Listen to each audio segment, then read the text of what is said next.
we're profoundly, profoundly interconnected. We don't always live that way. We don't always acknowledge it. But if we're going to heal, we have to live it, experience it, and create institutions that celebrate it.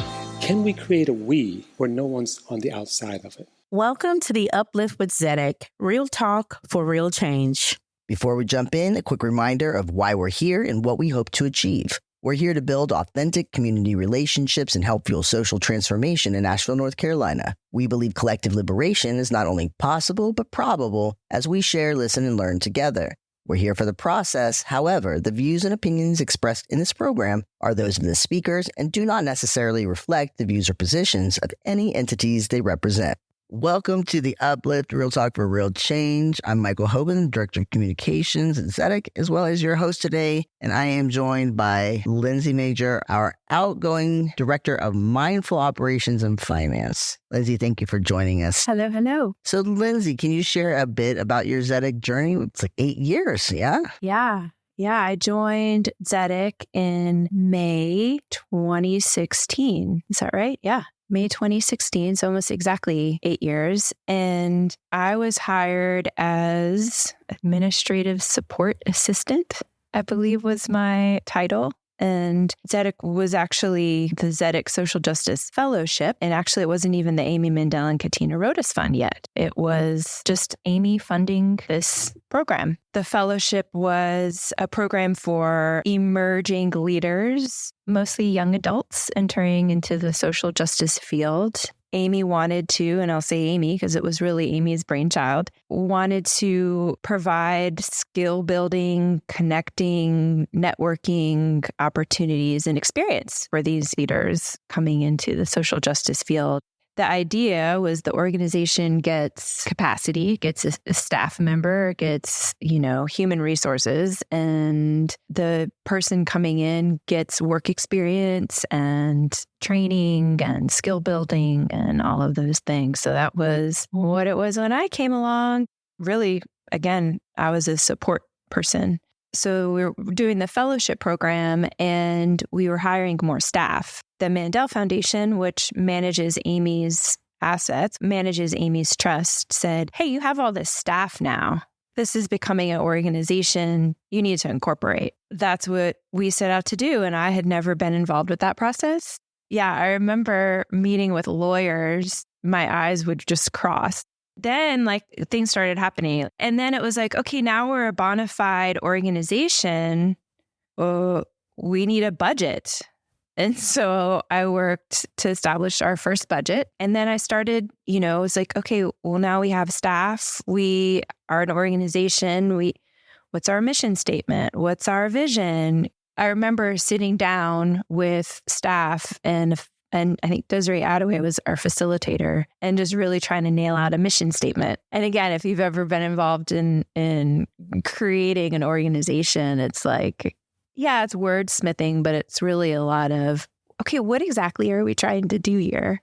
And then, of course, along came the need for policies, everything from benefits policies. Now we have a staff. What kind of benefits are we offering? PTO policy. What happens when you're out sick? Who do you need to report to? All of those things. And so there was a bulk of my time for many years where it was just creating policies. Libby likes to say clarity is kindness. And it was interesting because we were also at the time examining as an organization how we perpetuate white supremacist values. And if you're familiar with those, one of them is worship of the written word. So here I am writing all of these policies and we're learning about different aspects of white supremacy. But ultimately, clarity is kindness, and it's helpful to know. And staff were asking questions about things. And policies are important so that you can be consistent across everyone in the organization and not treat people differently or treat people based on your own bias. So really, I think policies are a tool for equity. No doubt. So this is your background, right? We're talking about you're working in your wheelhouse, or is this you're just learning and juggling as you go? Oh, no, I'm totally learning as I go. I have a bachelor's degree in geology, not human resources, not operations, and I also have some work experience in Of course, we all know that, yes, college degrees are helpful, but they are only so helpful, or they're not irrelevant. But these are major skill sets, entire departments devoted to. Yeah, right. So to answer your question, no, I don't have any experience in human resources. And so needless to say, I had imposter syndrome. I'm searching online. Okay, well, let me just find a template. Yeah, so I'm looking online for these policies, looking for templates, hopeful that I can plug and chug, copy paste. But when you really read the fine print of a lot of policies, they center the employer. So not only do they center the employer or the institution, but they're also punitive oftentimes, where they don't extend the benefit of the doubt. The employee is guilty until proven innocent. So you kind of read these policies and, I was like, this doesn't align. This doesn't fit our organization. And so what I would have to do a lot of times is I would read maybe 5 different templates or examples and just extract different pieces and then hobble together Tzedek's policy, integrating language that we use as part of our culture and working more to center the employee versus the employer. Yeah, I mean, I was writing all of these policies. I'm like, I don't even know if these pass muster, major imposter syndrome. So I did have an attorney review all of our policies, and boy, were they redlined. Lots of track changes on those policies. I remember talking to her on the phone saying, we don't believe in that. That doesn't fit our culture. And she'd say, I understand your intention, but this doesn't hold up in court. And so really the conversation was more, okay, what are all of the things that have to hold up in court? Okay, well, we're going to include that in the first paragraph, and then we're going to add a second paragraph. So it sounds like you're kind of reverse engineering people-centered policies, which is really innovative. Yeah. So Lindsay, you have seen a lot of iterations of Tzedek. How has your understanding of social justice or equity work changed over this time? It's hard. Yeah, there's a lot of infighting. Yeah, it's kind of sad and shocking. There's a lot of, well, you don't know because you don't identify as, or you don't look like me, you're not with me, or I don't know. I hear you. Since you started, do you feel like your voice over time has been less and less welcomed or accepted? Yeah. I guess to answer your question, how have I viewed social justice in the past 8 years? I think I can really only speak to my own journey, and I think it's more a matter of me examining my own, identity, privilege, position, how I show up, how I step up or step back. As someone who comes from privilege or, being a white woman, educated, English speaking, on and on and on, when I'm in a diverse setting, I do sort of hold back because I don't want to center myself. But then it's like, oh, we want to hear your voice. You have something to say. Yeah. I hear you. So if you could go back to your first day here, what advice would you give yourself? Don't sweat the small stuff. Don't sweat the small stuff. I think this is really hard work. And to keep the big picture in mind, even today, I notice I get really amped up, anxious, irritable about small things that I have no control over, big or small. My partner's family is in town. I have no control over what they say or do, but I have to go along with it, right? I'm reading the news. I have very limited control over what's happening here, there, in our country, abroad. I find I get really stressed out, hung up about what I can control and what I can't control. Yeah, don't sweat the small stuff. Do what you can. You're only one person.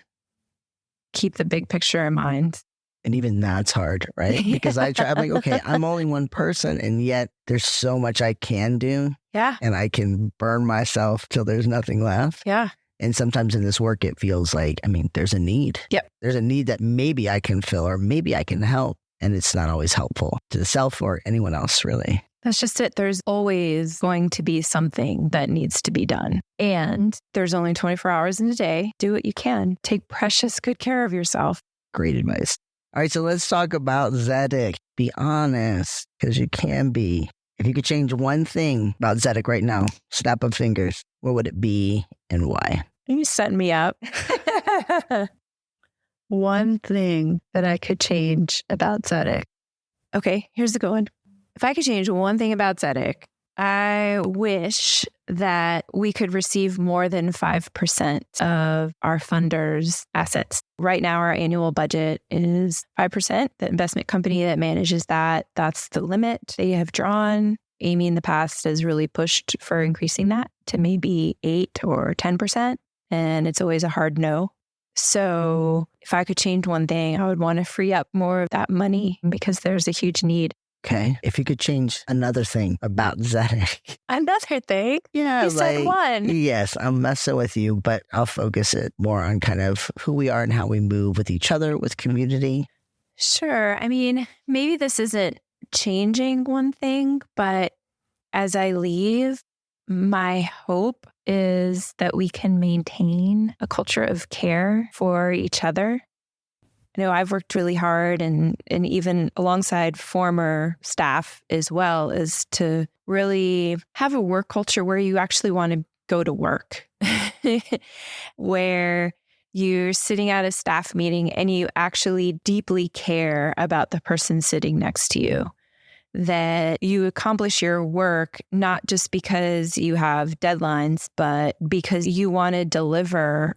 Your coworkers depending on you, the community is depending on you. So that's your North Star, not just kind of slugging along and going to work.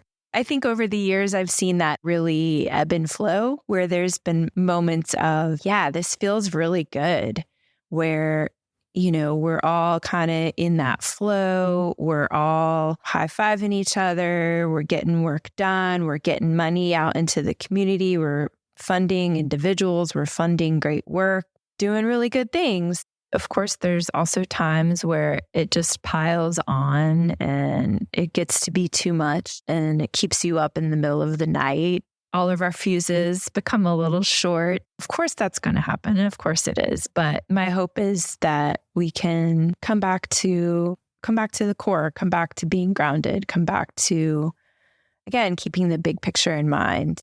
Yeah, just maintaining that culture of care for each other. Fortunately for me, I have you kind of like ingrained in my, my head tape. It used to be my mom, but I've done a lot of work to like change that up. I think one of the biggest gifts that I've heard repeated over and over from you is pause. This push to just slow down. Without that intention, risk of harm is exponentially increased to the self, to the team, to community. Yep.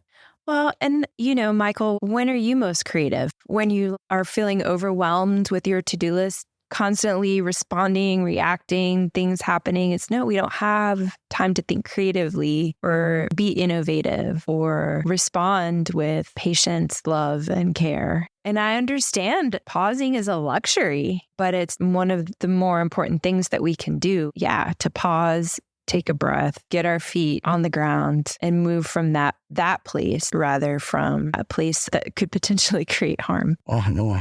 What do you think you're going to miss most? Oh, of course I'm going to miss the people the most.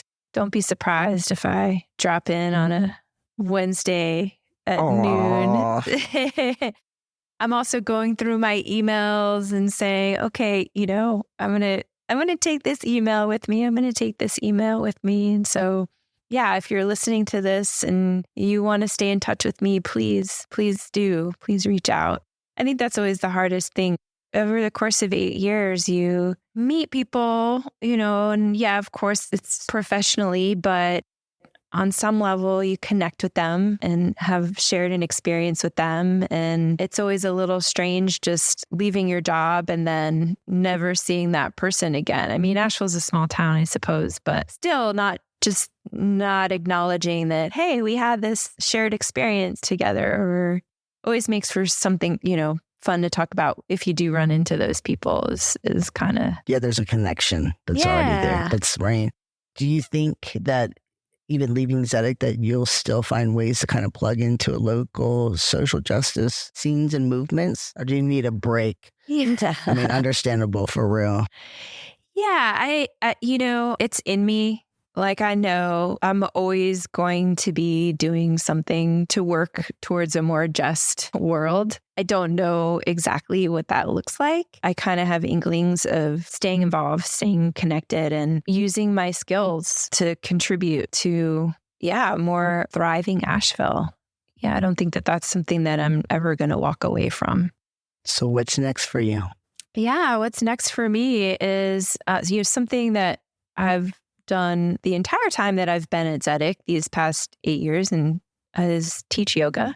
I'm a certified Iyengar yoga teacher. And so when I leave Tzedek, I will continue to teach. It's kind of been one of the most constant things in my life, actually, is my yoga practice as well as teaching. So I'll probably do more of that. And we'll see. I might also do a little freelance copy editing, content editing on the side. I might do some consulting. Some folks have reached out to me to review employee handbooks, review policies, and kind of just have that have that perspective of, are these policies truly aligned with our organizational values? Kind of just making myself open and available to do that, which is a little scary and unknown, but I trust where it will go. You mentioned yoga. Is there any connection, like foundationally, between yoga and social justice?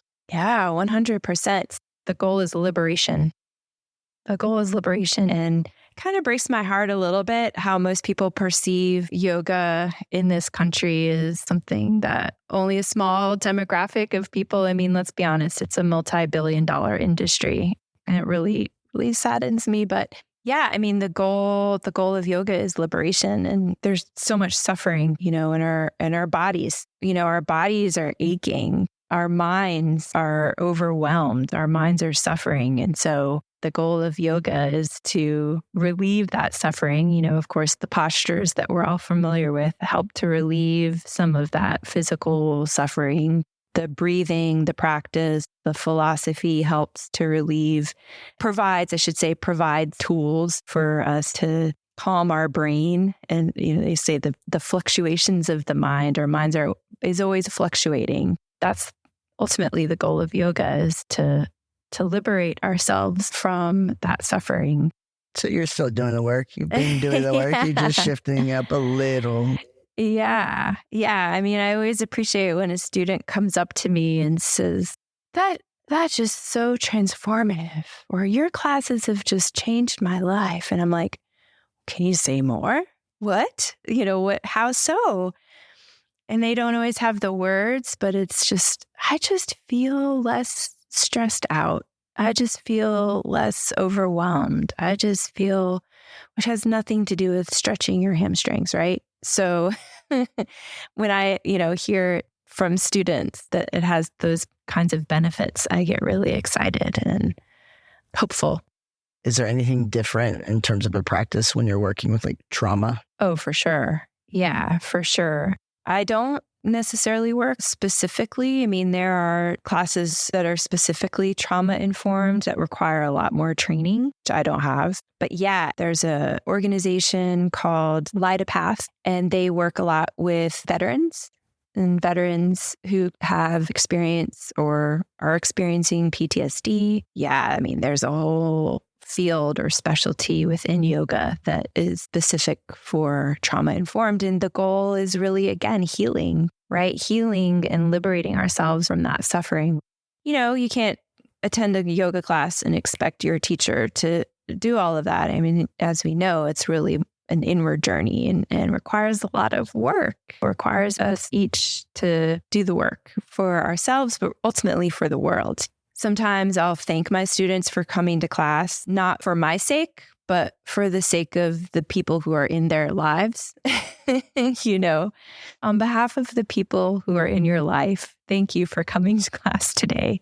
And thank you for taking care of yourself. I'm guessing that you have relied on these tools often in doing this work. Oh, yeah, for sure. For sure. Do you see any avenues for community healing? Is this individual level work? Is it possible to do this together with yoga being part of that? Yoga definitely builds community. It's been really sweet to see. I'll start teaching a class and people will come, people will go. But as regulars start to come, they set their mat up next to a stranger. And then the next week, maybe they'll see them again. And the next week, they'll see them. And week after week, finally, they start to get to know each other. And I've seen, over the years that I've been teaching, I've seen students become good friends with each other and bring each other food when they're sick, go shopping for them if they are unable to. When I first started teaching, I never anticipated the community that would happen inside the class. Yeah, there's a level of individual work, but when you come to class, it's more fun to come and be in community and see each other and do it together. So I think, to answer your question, it's both really personal, but also involves being in community with others. And so, I do think that there's opportunity for healing in the social justice community with yoga as a tool for that. What's kind of beautiful there is that you get to opt in. You just have to be someone who's like, I want to do yoga.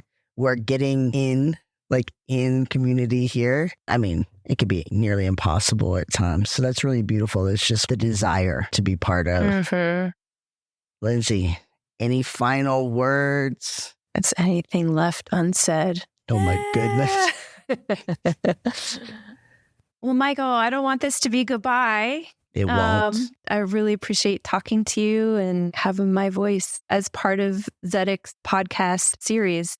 Lindsay, thank you so much for being here. Yes. You will continue to live on, right, in the audio world as well as in our hearts and in our work. Yeah. Thank you. Care. Likewise. Okay, WNC, in honor of Lindsay, we're leaving you with a song from Low Wolf. To me, this song beautifully speaks to the spirit and ethic Lindsay brings to her work and world. Like water, she can be everything from calm stillness to a raging hurricane, but she is always flowing towards justice, liberation, and healing. With deep gratitude and sincere admiration, Lindsay, thank you for being part of Tzedek and this community. You will be missed and you are loved. We'll see you same time, same place next month. Until then, peace.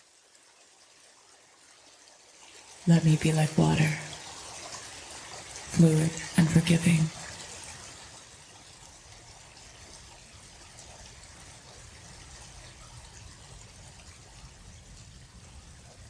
Let me be like water.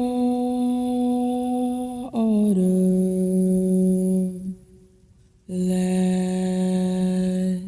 me be like water.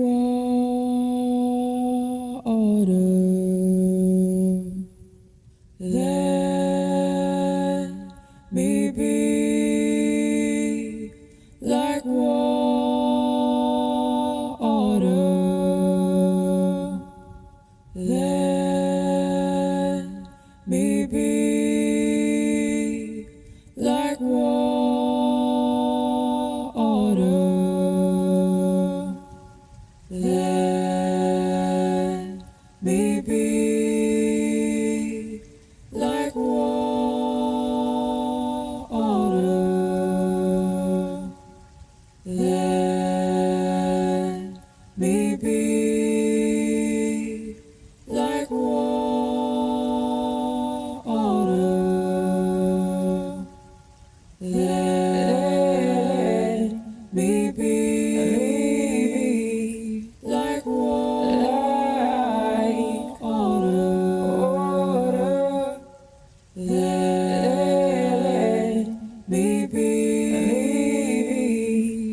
me be.